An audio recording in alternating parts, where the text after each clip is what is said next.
हम देखते हैं कि माइकल वहीं पर जिन के हाथों मारा जाता है, लेकिन वो ट्रंक्स और बाकियों को वहाँ से किंग यामा के पास भेज देता है। वे सभी लोग किंग यामा के पास पहुँच जाते हैं। किंग यामा उन सभी को वहाँ पर देखकर काफी हैरान होते हैं और कहते हैं, आखिर तुम सब यहाँ पर कैसे आ गए? क्योंकि उस जगह से तुम सभी का निकलना लगभग नामुमकिन है। इस पे डिमिग्रा कहता है, किंग यामा, हमें यहाँ पर माइकल ने भेजा है किंग यामा। इस पे फिर किंग यामा कहते हैं, लेकिन रुको जरा, गोकू यहाँ पर नहीं है, क्या वो खत्म हो चुका है? इस पे फिर ट्रंक्स कहता है, नहीं किंग यामा, गोकू को पता नहीं क्या हुआ है, उन्होंने हम सबको इरेज करने की कोशिश की, लेकिन ऐसा क्यों? इस पे किंग यामा कहते हैं, मुझे इसी का ही डर था। डीमन रेल्म के अंदर गोकू का डार्क जीन जाग सकता है। इस पे हर्ट्स कहता है, क्या आपको ये बात पता थी? तो आपने गोकू को आखिर वहाँ पर क्यों भेजा? इस पे किंग यामा कहते हैं, मुझे माफ करना, लेकिन मेरे पास कोई भी रास्ता नहीं था और मेरे पास ज्यादा वक्त भी नहीं है। मुझे वो क्रिस्टल हर हाल में चाहिए, क्योंकि अगर वो क्रिस्टल ज्यादा समय के लिए उनके पास रहा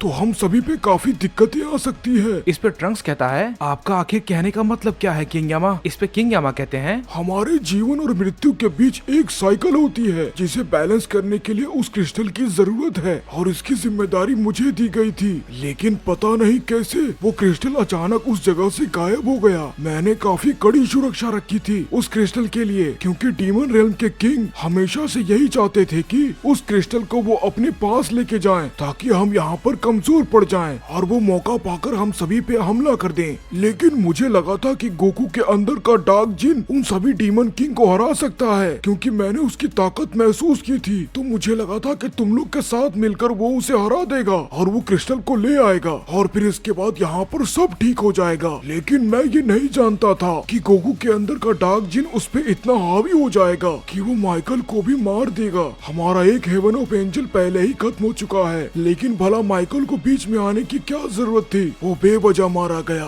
इस पे ट्रंक्स कहता है, अब आगे क्या होगा? क्या अब सब खत्म हो जाएगा? इस पे किंग यामा कहते हैं, मेरी बात सुनो ट्रंक्स, अगर गोकू उन सभी डीमन को हराने में कामयाब हो गया तो हम सब कुछ ठीक कर पाएंगे, लेकिन मुझे ये नहीं पता कि वो ये कर पाएगा भी कि नहीं, क्योंकि वो डीमन काफी ज्यादा ताकतवर होंगे और तुम सभी यहाँ आ चुके हो, तो क्या वो अकेला ये कर पाएगा? इस पे हर्ट्स कहता है, किंग यामा, मैं आपको बताना चाहता हूँ कि गोकू पूरी तरीके से बदल चुका है। डार्क जिन ने उसकी बॉडी पर अपना कब्जा कर लिया है और वो अब बहुत ही ज्यादा खतरनाक है। उसने डीमन किंग लूसीफर को बहुत ही आसानी से हरा दिया। किंग यामा हर्ट्स की ये बात सुन के काफी चौंक जाते हैं और उससे कहते हैं, क्या तुम ये क्या कह रहे हो? वाकई में गोकू ने लूसीफर को हरा दिया? मुझे इस बात पे यकीन नहीं हो रहा। इस पे ब्रोली कहता है, किंग यामा, क्या आप मुझे फिर से वहाँ पर भेज सकते हैं? मैं वहाँ पर जाना चाहता हूँ। इस पे किंग यामा कहते हैं, नहीं ब्रोली, मैं तुम्हें वहाँ नहीं भेज सकता और मैं ये गलती दोबारा अब तो बिल्कुल भी नहीं करने वाला, क्योंकि गोकू अब काफी खतरनाक हो चुका है और वो सबके लिए एक खतरा बन चुका है। मैंने ये कभी नहीं सोचा था कि वो इतना खतरनाक हो जाएगा। मैंने यहाँ से गोकू को तुम्हारी मदद करने के लिए भेजा था, लेकिन वो तो तुम लोग को ही इरेज कर देता। मुझे इसका अंदाजा नहीं था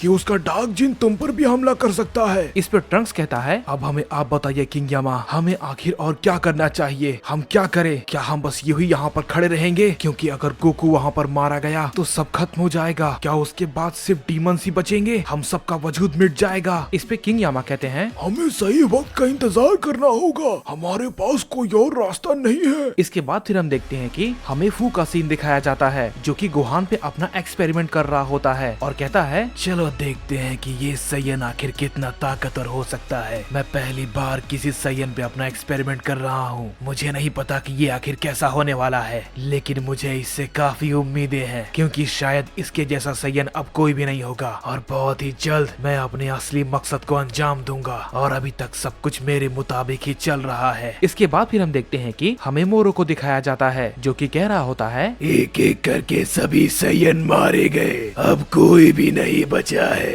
उन सभी को लगता था कि वो सभी इन सभी को बचा लेंगे, लेकिन वो उन सभी की सबसे बड़ी गलतफहमी थी और मुझे इन सभी का फायदा उठाना अच्छे से आता है।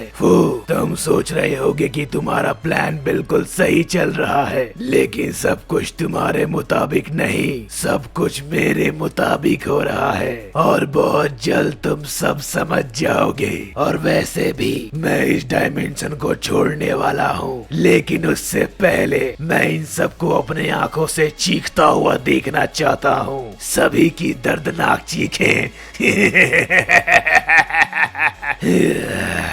मुझे तो उस पल का इंतजार नहीं हो रहा।